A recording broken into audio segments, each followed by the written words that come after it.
Samantala sa Sibalom, Antique naman, bigla na lang nagwala at nagsisigaw ang 5 babaeng estudyante. Agad nagpatawag ng pari ang pamunuan ng paaralan dahil sa insidente. Narito ang report ni Josel Huesca ng GMA Iloilo.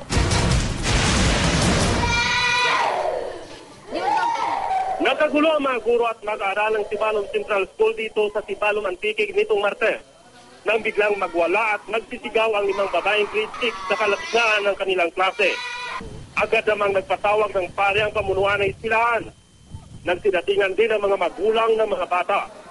Maging ang mga guro at mag-aaral, nakiisa na rin sa pagdarasal para pakalmahin ang mga bata.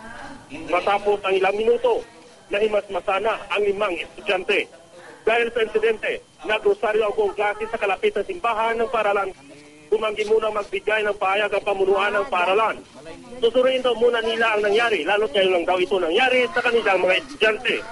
Ang historis naman si Father Jojo Girodo, sinabi na niwalang simpang Katolika sa sapi. Pero kailangan daw munang suring mabuti ang nangyari sa Antique bago masabing sinapian ang mga estudyante.